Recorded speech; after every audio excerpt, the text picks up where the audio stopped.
Hi friends, welcome back to Soumya's vlog. ಯಾರೆಲ್ಲ ನಮ್ಮ ಚಾನಲ್ನ ಸಬ್ಸ್ಕ್ರೈಬ್ ಮಾಡ್ಕೊಂಡಿಲ್ವೋ ಪ್ಲೀಸ್ ಒಂದು ಸಬ್ಸ್ಕ್ರೈಬ್ ಮಾಡ್ಕೊಳ್ಳಿ, ಹಾಗೆ ಸಪೋರ್ಟ್ ಮಾಡಿ ಅಂತ ಹೇಳ್ತಾ ಇವತ್ತಿನ ವ್ಲಾಗ್ನ ಶುರು ಮಾಡ್ತಾ ಇದ್ದೀನಿ. ಇವತ್ತು ಬಂದು ನನ್ನ ಕಿಚನ್ ಮೇಕ್ ಓವರ್, ಅಂದರೆ ನನ್ನ ಪುಟ್ಟ ಕಿಚನ್ನ ನಾನು ಹೇಗೆ ಮೇಕ್ ಓವರ್ ಮಾಡ್ತಾ ಇದ್ದೀನಿ ಅಂತ ಈಗ ಈ ವಿಡಿಯೋದಲ್ಲಿ ಸಂಪೂರ್ಣವಾಗಿ ತಿಳಿಸಿದ್ದೀನಿ.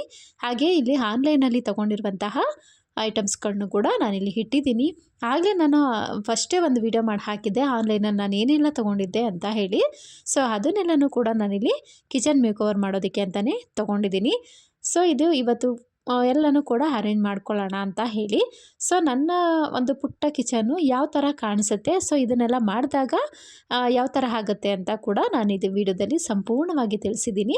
ಇಲ್ಲಿ ನಾನು ತೋರಿಸ್ತಾ ಇರುವಂತಹದ್ದು ಚಾಕು. ಇದನ್ನು ಅವತ್ತು ನಾನು ತೋರಿಸಿರಲಿಲ್ಲ, ಸೊ ಅದು ಡಿಲೇ ಆಯಿತು ಸ್ವಲ್ಪ ಬರೋದು. ಹಾಗಾಗಿ ಇದಂತೂ ತುಂಬಾ ಚೆನ್ನಾಗಿದೆ. ಇದು ಮೇಲ್ಗಡೆ ಏನೂ ಒಂದು ಪ್ಲಾಸ್ಟರ್ ಥರ ಅಂತ ಅಲ್ಲ ಆಗಲಿ, ಮತ್ತು ಅದು ಹೋಗುತ್ತೆ ಅನ್ನೋ ಥರ ಏನೂ ಇಲ್ಲ. ಅದು ತುಂಬಾ ಚೆನ್ನಾಗಿದೆ. ಹಾಗೆ ಒಂಥರ ಶಾರ್ಪಾಗೂ ಇದೆ, ಒಂಥರ ಫ್ಯಾನ್ಸಿ ಥರನೂ ಇದೆ. ಸೊ ಹಾಗಾಗಿ ನನಗಿಷ್ಟ ಆಯಿತು.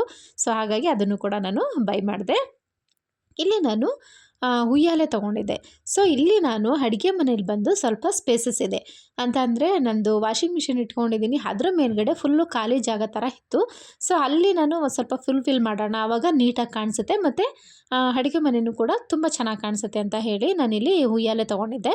ಸೊ ಉಯ್ಯಾಲೆಗೆ ಇಲ್ಲಿ ಒಂದು 4 ಬೊಂಬೆಗಳು ಬರುತ್ತೆ ನೋಡಿ. ಒಂದು ಅಂದರೆ ಈ ಕೋತಿಗಳದ್ದು ಒಂದು ಕತೆ ಇತ್ತು. ಕಿವಿ ಮುಚ್ಕೊಂಡು, ಒಂದು ಬಾಯಿ ಮುಚ್ಕೊಂಡಿದೆ, ಒಂದು ಕಣ್ಣು ಮುಚ್ಕೊಂಡಿದೆ. ಹಾಗೆ ಅಂದರೆ ಕೆಟ್ಟದನ್ನು ಮಾತಾಡಬಾರ್ದು, ಕೆಟ್ಟದನ್ನು ಕೇಳಬಾರ್ದು, ಕೆಟ್ಟದನ್ನು ನೋಡಬಾರ್ದು, ಕೆಟ್ಟದನ್ನು ಮಾಡಬಾರ್ದು, ಈ ಥರ ಒಂದು 4 ಇತ್ತಲ್ಲ. ಅದರಲ್ಲಿ ನನಗೆ ಈ ಥರ 4 ಗೊಂಬೆಗಳಿತ್ತು. ಸೊ ಅದನ್ನು ನಾನಿಲ್ಲಿ ಸ್ಟೆಪ್ ವೈಸ್ ಆಗಿ ಜೋಡಿಸ್ಕೊತಾ ಇದ್ದೀನಿ. ಸೊ ನಮ್ಮ ಜೀವನದಲ್ಲೂ ಅಷ್ಟೇ ಅಲ್ವಾ, ಯಾರದೇ ಬಗ್ಗೆ ಆಗಲಿ ಯಾವುದೇ ಬಗ್ಗೆ ಆಗಲಿ ನಾವು ಯಾರದ ಬಗ್ಗೆನೂ ಮಾತಾಡೋಕ್ಕೆ ನಮಗೇನು ರೈಟ್ಸ್ ಇಲ್ಲ. ಸೊ ಹಾಗಾಗಿ ನಾವು ಯಾವುದನ್ನು ಕೆಟ್ಟದನ್ನು ಮಾತಾಡದೆ, ಯಾರ್ದನ್ನು ಕೆಟ್ಟದನ್ನು ನೋಡದೆ, ಯಾವುದು ಕೆಟ್ಟದನ್ನು ಮಾಡದೇ ಇದ್ದರೆ ಅದೇ ಒಂದು ಒಳ್ಳೆ ಹ್ಯಾಬಿಟ್ ಅಂತಲೇ ಹೇಳ್ಬೋದು. ಸೊ ಹಾಗೆ ಇದು ಕೂಡ ನಮ್ಮ ಜೀವನದಲ್ಲಿ ಅಳವಡಿಸ್ಕೊಂಡ್ರೆ ತುಂಬಾ ಉತ್ತಮ. ಈಗ ನೋಡಿ ನಾನು 2 ಇದು ಕೂಡ ತರಿಸಿದೆ, ಅಂದರೆ ಗಿಡದ ಥರದ್ದು ಪ್ಲಾಸ್ಟಿಕದ್ದು ಬರುತ್ತೆ ನೋಡಿ, ಅದು ಕೂಡ ತರಿಸಿದೆ. ಸೊ ಅದು ಒಂಥರ ಚೆನ್ನಾಗಿ ಮುದ್ದಾಗಿ ಕಾಣಿಸ್ತಾ ಇತ್ತು. ಸೊ ಅದನ್ನು ಇಲ್ಲಿಗೆ ಹಾಕ್ಕೊಂಡ್ವಿ. ತುಂಬಾ ಚೆನ್ನಾಗಿತ್ತು, ನನಗಂತೂ ತುಂಬ ಇಷ್ಟ ಆಯಿತು. ಸೊ ನಾನು ಆಗಲೇ ಹೇಳ್ದಾಗೆ ಮನೆಗೂ ಕೂಡ ವರ್ತಿದೆ. ಸೊ ಇಲ್ಲಿ ನಾನು ಕಿಚನ್ ಹ್ಯಾಂಗರ್ಸ್ ಅಂತ, ಅಂದರೆ ಅಲ್ಲಿ ಲೆಟರ್ಸ್ಗಳು ಬರೆದಿರುವಂತಹದ್ದು, ಅದನ್ನು ಕೂಡ ನಾನು ತೊಗೊಂಡಿದ್ದೀನಿ 3. ಅದ್ರ ಪಕ್ಕದಲ್ಲೇ ಅಲ್ಲೂ ಕೂಡ ಸ್ಪೇಸ್ ಇತ್ತು. ಸೊ ಹಾಗಾಗಿ ಇದನ್ನು ಹಾಕಿದಾಗ ಅದು ಕೂಡ ಫಿಲ್ ಆಗುತ್ತೆ ಅಂತ ಹೇಳಿ ಸೊ ತೊಗೊಂಡಿದ್ದೀನಿ. ಇಲ್ಲಿ ನಾನು ಹ್ಯಾಂಗಿಂಗ್ ಹುಕ್ಕು ಕೂಡ ತೊಗೊಂಡಿದ್ದೆ ಆನ್ಲೈನಲ್ಲೇ, ಅದನ್ನು ಇಲ್ಲಿ ಹಾಕ್ಬಿಟ್ಟು ಒಂದೊಂದೇ ಆ್ಯಡ್ ಮಾಡ್ತಾ ಹೋಗ್ತಾಯಿದ್ದೀನಿ. ಇದು ಅಂದರೆ ಸ್ವಲ್ಪ ಕಿಚನ್ ಅಂತ ಅಂದಾಗ ಒಂದು ಮೀನಿಂಗ್ ಆಗಿರುತ್ತೆ ಅಂತ ಉದ್ದೇಶಕ್ಕೆ ನಾನು ತೊಗೊಂಡಿದ್ದು.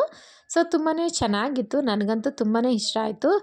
ಇಲ್ಲಿ ಯೆಲ್ಲೋ ಕಲರ್ ಇದೆ, ಹಾಗೆ ಪಿಂಕ್ ಕಲರ್ ಅಂದರೆ ಡಾರ್ಕ್ ಪಿಂಕ್ ಕಲರ್ ಇದೆ.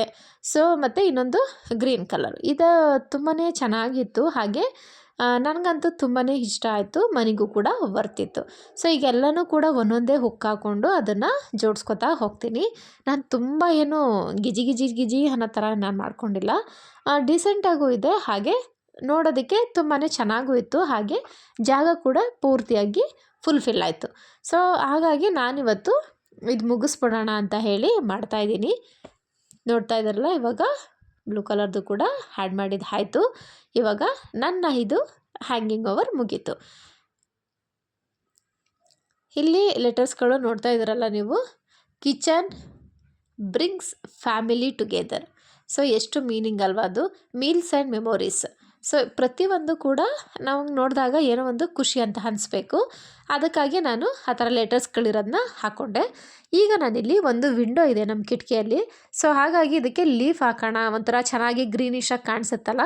ಸೊ ನಾವು ಯಾವಾಗಲೇ ಆಗಲಿ ನಾವು ವಿಂಡೋ ಓಪನ್ ಮಾಡೇ ಮಾಡ್ತೀವಿ, ಯಾಕಂದರೆ ಅಡುಗೆ ಮಾಡಬೇಕು ಅಂದರೆ ಬೆಳಕು ಕಾಣಿಸ್ಬೇಕು. ಹಾಗೆ ಒಂದು ಸಂಜೆ ಆದರೂ ಕ್ಲೋಸ್ ಮಾಡ್ತೀವಿ. ಸೊ ನಾನು ಅಲ್ಲಿ ಇನ್ನೇನು ಇಡೋಕ್ಕೆ ಹೋಗ್ತಾಯಿಲ್ಲ, ಲೀಫ್ಗಳಿತ್ತಲ್ಲ ಸೊ ಅದನ್ನು ಹಾಕಿ ಇದನ್ನು ಅಲಂಕಾರ ಮಾಡೋಣ ಅಂತ, ಒಂಥರ ಚೆನ್ನಾಗಿ ಕಾಣಿಸುತ್ತೆ ಗ್ರೀನಿಶ್ ಆಗಿ ಅಂತ ಹೇಳಿ ಅದನ್ನು ಕೂಡ ತರಿಸ್ಕೊಂಡಿದ್ದೆ.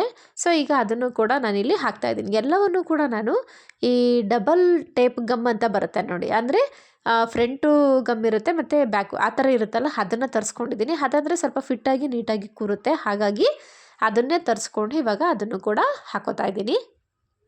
ಇದು ಒಂಥರ ಚೆನ್ನಾಗಿ ಕಾಣಿಸ್ತಾ ಇತ್ತು, ಅಂದರೆ ಸ್ವಲ್ಪ ಎಲೆ ಥರ ಇತ್ತಲ್ಲ, ಹಾಗಾಗಿ ಅಡುಗೆ ಮನೆಗೆ ಏನೋ ಒಂಥರ ಲುಕ್ ಕೊಡ್ತು, ನನಗೂ ಖುಷಿ ಆಯಿತು. ಸೊ ಒಂಥರ ಡಿಫ್ರೆಂಟಾಗಿದೆಯಲ್ಲ ಅನ್ನೋ ಥರ. ಬೆಳಕು ಕೂಡ ಚೆನ್ನಾಗಿ ಬರೋದ್ರಿಂದ ಅಲ್ಲಿ ಗ್ರೀನಿಶ್ ಆಗಿ ಇನ್ನೂ ಕೂಡ ಎದ್ದು ಕಾಣಿಸುತ್ತೆ. ಸೊ ಹಾಗಾಗಿ ಇಲ್ಲಿ ನಾನು ಕಿಟಕಿ ಹತ್ರ ಹಾಕ್ಕೊಂಡೆ. ಇವಾಗ ನಾನಿಲ್ಲಿ ಲೈಟ್ದು ಅಂದರೆ ಅಡುಗೆ ಮನೆಗೆ ನಾನು ಲೈಟಿಂಗ್ ತರಿಸಿದೆ. ನಾನು ನಿಮಗೆ ಲಾಸ್ಟ್ ವಿಡಿಯೋದಲ್ಲಿ ತೋರಿಸಿದೆ ಇದನ್ನು ಎಲ್ಲಿ ಹಾಕ್ತೀನಿ ಅಂತ, ನೀವು ಗೆಸ್ ಮಾಡಿ ಅಂತ. ಸೊ ಇದನ್ನು ನೋಡಿ ಈಗ ನಾನು ಅಡುಗೆ ಮನೆಗೆ ಹಾಕ್ತಾಯಿದ್ದೀನಿ. ಇದನ್ನು ಕೂಡ ಇಲ್ಲಿ ಡಬಲ್ ಟೇಪ್ ಗಮ್ ಬರುತ್ತಲ್ಲ, ಸೊ ಅದನ್ನು ಹಾಕ್ತಾಯಿದ್ದೀನಿ. ಇದು ಅಂದರೆ ಸ್ವಲ್ಪ ಗಟ್ಟಿ ಅಂದರೆ ತೂಕ ಇದೆ. ಸೊ ಹಾಗಾಗಿ ನನಗೆ ಹಾಕಿದಾಗ ಏನಾಯಿತು, ಸ್ವಲ್ಪ ದೂರ ಅಂಟಿತು. ಆಮೇಲೆ ಏನಾಯಿತು, ಅದು ಸ್ವಲ್ಪ ಕಿತ್ತು ಬರೋಕ್ಕೆ ಸ್ಟಾರ್ಟ್ ಆಗಿಬಿಡ್ತು. ಹಾಗಾಗಿ ನಾನೇನು ಮಾಡಿದೆ, ಹ್ಯಾಂಗು ತೊಗೊಂಡಿದ್ನಲ್ಲ ಹ್ಯಾಂಗಿಂಗ್ ಹುಕ್ಕು, ಸೊ ಅದನ್ನು ಬಳಸ್ಕೊಂಡು ಅದ್ರ ಸಹಾಯದಿಂದ ಹಾಕಿದೆ. ಆವಾಗ ನೀಟಾಗಿ ಫಿಟ್ಟಾಗಿ ಕೂರ್ತು. ಸೊ ಆವಾಗ ಅದು ಅಷ್ಟು ಇದಾಗಿ ತಪ್ಪಲಿಲ್ಲ, ಅಂದರೆ ಬ್ಯಾಲೆನ್ಸು ಇದಾಗಲಿಲ್ಲ. ಗಮ್ಮಲ್ಲಿ ಏನು ಗೊತ್ತಾ, ನಾವು ಹಾಕಿದಾಗ ಏನಾಗುತ್ತೆ, ಅಂಟುತ್ತೆ. ಬಟ್ ಅದು ಸ್ವಲ್ಪ ವೆಯ್ಟ್ ಇರೋದ್ರಿಂದ ಒಂದು 10 ನಿಮಿಷ ಆದ ತಕ್ಷಣ ಏನಾಗುತ್ತೆ, ಅದು ಕಿತ್ತು ಬರುತ್ತೆ. ಸೊ ಹಾಗಾಗಿ ನಾನು ಈ ಥರ ಹುಕ್ಕನ್ನ ಬಳಸ್ಕೊಂಡು ಆನಂತರ ನಾನು ಹಾಕ್ಕೊಂಡೆ. ಅದು ನೀಟಾಗಿ ನನ್ನ ಅಡುಗೆ ಮನೆಗೆ ಕರೆಕ್ಟಾಗಿ ಕಂಪ್ಲೀಟಾಗಿ ಆಯಿತು. ಆದರೆ ನಾನು ಫಸ್ಟು ಅಳತೆ ನೋಡಿರಲಿಲ್ಲ, ಬಟ್ ತರಿಸ್ಕೊಂಡೆ ನೋಡೋಣ ಚಿಕ್ಕದಾಗುತ್ತಾ ಇಲ್ಲ ದೊಡ್ಡದಾಗುತ್ತಾ ಅಂತ ನೋಡೋಣ ಅಂತ. ಬಟ್ ಕರೆಕ್ಟಾಗಿ ನೀಟಾಗಿ ಬಂತು. ಸೊ ಹಾಗಾಗಿ ಈಗ ನೀಟಾಗಿ ನಾನು ಇಲ್ಲಿವರೆಗೆ ಎಡ್ಜ್ವರೆಗೂ ಕೂಡ ಹಾಕ್ಕೊಂಡೆ. ನೋಡ್ತಾ ಇದ್ದಾರಲ್ಲ ಎಷ್ಟು ಚೆನ್ನಾಗಿ ಇದಾಗಿದೆ ಅಂತ. ಕರೆಕ್ಟಾಗಿ ಇವಾಗ ನಾನು ಹುಕ್ಕು ಬಳಸ್ಕೊಂಡಿದ್ದಕ್ಕೆ ನೀಟಾಗಿ ಕೂರ್ತಿಲ್ಲ, ಅಂದರೆ ನಿಜವಾಗ್ಲೂ ಅದು ಕಿತ್ತು ಬರೋದು.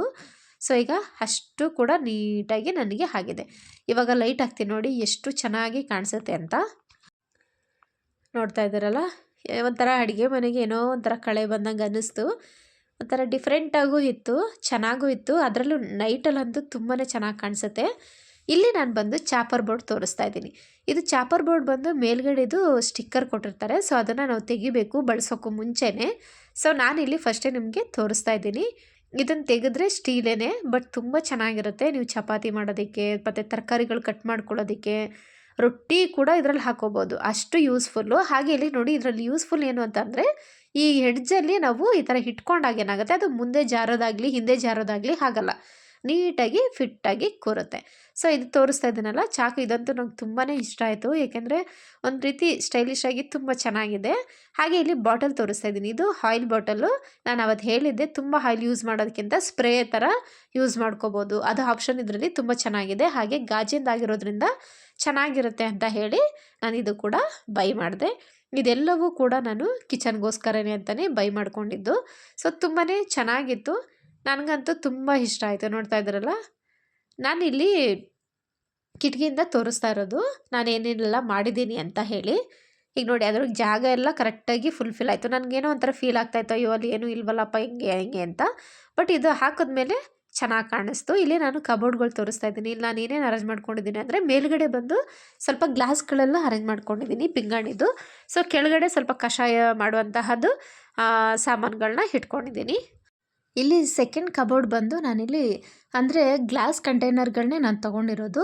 ಹುಳಿ, ಉಪ್ಪು, ಖಾರ ಇದೆಲ್ಲನೂ ಕೂಡ ನಾವು ಗ್ಲಾಸಲ್ಲಿ ಬಳಸಿದ್ರೆ ಉತ್ತಮ ಅಂತ ಹೇಳ್ಬೋದು.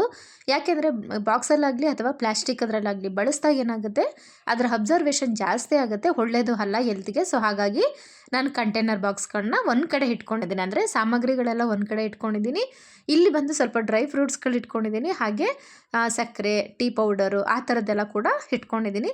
ಒಂದೊಂದು ಕಬೋರ್ಡ್ಗೆ ಒಂದೊಂದು ರೀತಿಯಲ್ಲಿ ಅರೇಂಜ್ ಮಾಡ್ಕೊಂಡಿದ್ದೀನಿ. ನಾನು ಆಗಲೇ ಹೇಳಿದಾಗಲೇ ಎಲ್ಲವೂ ಕೂಡ ನನಗೆ ಈಸಿಯಾಗಿ ಸಿಗಬೇಕು ಆ ಥರ ಅರೇಂಜ್ ಮಾಡ್ಕೊಂಡಿದ್ದೀನಿ. ಹಾಗೆ ಒಂದು ಇದರಲ್ಲಿ ಮಸಾಲೆ ಪದಾರ್ಥಗಳು, ಇಲ್ಲಿ ಕೆಳಗಡೆ ಬಂದು ಪಾತ್ರೆಗಳು, ಅಂದರೆ ನಾನು ರೆಗ್ಯುಲರಾಗಿ ಡೈಲಿ ಬೇಕೇ ಬೇಕು ಅನ್ನೋ ಪಾತ್ರೆಗಳನ್ನೆಲ್ಲ ಇಲ್ಲಿ ಜೋಡಿಸ್ಕೊಂಡಿದ್ದೀನಿ. ಸೊ ಇಲ್ಲಿ ಮಿಕ್ಸಿ ಕೂಡ ಇದರಲ್ಲೇ ಇಟ್ಕೊಂಡಿರ್ತೀನಿ. ಏಕೆಂದರೆ ನನಗೆ ಅಲ್ಲಿ ಆಲ್ಮೋಸ್ಟ್ ಬೇಕಾಗಿರುವಂತಹದ್ದೇ ದಿನದಲ್ಲಿ ಬಳಕೆ ಆಗುವಂಥದ್ದನ್ನು ಮಾತ್ರ ನಾನು ಆ ಕಬೋರ್ಡಲ್ಲಿ ಜೋಡಿಸಿಟ್ಕೊಂಡಿದ್ದೀನಿ. ಹಾಗೆ ಇಲ್ಲಿ ಬಂದು ಸ್ವಲ್ಪ ಚಾಕುಗಳು, ಸ್ಪೂನ್ಗಳು ಮತ್ತು ಇದು ಸೌಟ್ಗಳು ಈ ಥರದ್ದೆಲ್ಲ ಕೂಡ ಒಂದರಲ್ಲಿ ಇಟ್ಕೊಂಡಿದ್ದೀನಿ. ಹಾಗೆ ಇಲ್ಲಿ ಕೆಳಗಡೆ ಬಂದು ಸ್ವಲ್ಪ ಇಲ್ಲಿ ಬಾಕ್ಸ್ಗಳು ಜೋಡಿಸ್ಕೊಳ್ಳೋದು. ಸೊ ಹಾಗಾಗಿ ಅದು ಕಬೋರ್ಡ್ನ ಯೂಸ್ ಮಾಡ್ಕೋತೀನಿ. ಇನ್ನು ಕೆಳಗಡೆ ತಟ್ಟೆಗಳು, ಪ್ಲೇಟ್ಗಳು ಬರುತ್ತಲ್ಲ, ಸೊ ಅದನ್ನೆಲ್ಲ ಕೂಡ ಒಂದು ಕಬೋರ್ಡಲ್ಲಿ ಇಟ್ಕೊಂಡಿದ್ದೀನಿ. ಹಾಗೆ ಇಲ್ಲಿ ದೊಡ್ಡ ದೊಡ್ಡ ಗ್ಲಾಸ್ಗಳು, ಅಂದರೆ ನೀರು ಕುಡಿಯೋ ಗ್ಲಾಸ್ಗಳು ಬರುತ್ತಲ್ಲ, ಅದನ್ನು ಕೂಡ ಒಂದು ಸಪ್ರೇಟಾಗಿ ಜೋಡಿಸಿಟ್ಕೊಂಡಿದ್ದೀನಿ. ಇಲ್ಲಿ ಬಂದು ನಾನು ಕೆಲವು ಗಾಜಿಂದು ಇದಿರುತ್ತೆ ಸಾಮಾನುಗಳು, ಹಾಗೆ ಇನ್ನು ಕೆಲವನ್ನ ಒಂದು ಕಬೋರ್ಡಲ್ಲಿ ಜೋಡಿಸಿಟ್ಕೊಂಡಿದ್ದೀನಿ. ಹಾಗೆ ಇಲ್ಲಿ ಕಿಟಕಿ ಬಂದು ಸ್ವಲ್ಪ ಖಾಲಿ ಖಾಲಿ ಅಂತ ಅನ್ನಿಸ್ತು ಎಲೆಗಳು ಹಾಕಿದ್ಮೇಲೆ. ಸೊ ಹಾಗಾಗಿ ಮನೇಲೇ ಇತ್ತು 2 ಪಾರ್ಟು, ಅದನ್ನು ಇಲ್ಲಿ ಇಟ್ಕೊಂಡಿದ್ದೀನಿ. ಇವಾಗ ನೋಡಿ, ನನ್ನ ಕಿಚನು ಸಂಪೂರ್ಣವಾಗಿ ರೆಡಿ ಆಯಿತು. ನನಗಂತೂ ತುಂಬಾ ಖುಷಿ ಆಯಿತು. ಒಂದು ರೀತಿ ಇಷ್ಟನೂ ಆಯಿತು, ಪರವಾಗಿಲ್ಲ ಚೆನ್ನಾಗಿದೆ ಅನ್ನೋ ಥರ ಫೀಲೂ ಆಯಿತು. ನಿಮಗೂ ಇಷ್ಟ ಆಯಿತು ಅಂತ ಅನ್ಕೋತೀನಿ. ಇಷ್ಟ ಆಗಿದ್ದರೆ ಕಮೆಂಟ್ ಸೆಕ್ಷನಲ್ಲಿ ಕಮೆಂಟ್ ಹಾಕೋದನ್ನು ಮರಿಬೇಡಿ. ನೀವೆಲ್ಲ ಹೇಗೆಲ್ಲ ಅರೇಂಜ್ ಮಾಡ್ಕೊಂಡಿದ್ರಿ? ಸೊ ಇನ್ನೂ ಏನಾದರೂ ನಾನು ಮಾಡ್ಬೋದಿತ್ತಾ ಮೇಕ್ ಓವರು ಅನ್ನೋ ಏನಾದರೂ ಐಡಿಯಾಗಳಿದ್ದರೆ ನನ್ನ ಜೊತೆ ಶೇರ್ ಮಾಡ್ಕೊಳ್ಳಿ. ಹಾಗೆ ಕಮೆಂಟ್ ಹಾಕಿ.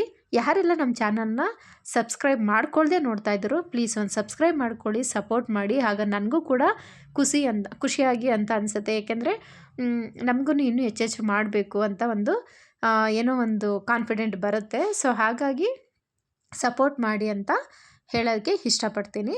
ಈಗ ನೋಡ್ತಾ ಇದ್ದೀರಲ್ಲ, ನನ್ನ ಕಿಚನ್ ಮೇಕ್ ಓವರ್ ರೆಡಿ ಆಯಿತು. ಲೈಟ್ ಹಾಕೋದು ನನಗಂತೂ ತುಂಬಾ ಇಷ್ಟ ಆಯಿತು. ಸೊ ಒಂಥರ ಲೈಟ್ ಹಾಕಿದಾಗ ಏನೋ ಒಂಥರ ಲುಕ್ ಬಂತು ಅಡುಗೆ ಮನೆಗೆ. ಸೊ ನನಗಂತೂ ಇವತ್ತು ಫುಲ್ ಹ್ಯಾಪಿ ಅಂತಲೇ ಹೇಳ್ಬೋದು. ಹಾಗೆ ನಾನು ಇದನ್ನು ಎಲ್ಲಿ ಬೈ ಮಾಡಿದೆ ಅದರದ್ದು ಲಿಂಕ್ ಎಲ್ಲನೂ ಕೂಡ ಡಿಸ್ಕ್ರಿಪ್ಷನ್ ಬಾಕ್ಸಲ್ಲಿ ಹಾಕಿರ್ತೀನಿ. ನಿಮ್ಗೆ ಯೂಸ್ಫುಲ್ ಆದರೆ ನೀವು ಬಳಸ್ಕೊಡಿ. ಸೊ ಇವತ್ತಿನ ವ್ಲಾಗು ಕಂಪ್ಲೀಟ್ ಆಗಿದೆ. ಎಲ್ಲರಿಗೂ ಇಷ್ಟ ಆಯಿತು ಅಂತ ಅನ್ಕೋತೀನಿ. ಮತ್ತೆ ನೆಕ್ಸ್ಟ್ ವಿಡಿಯೋದಲ್ಲಿ ಸಿಗೋಣ. Take care all.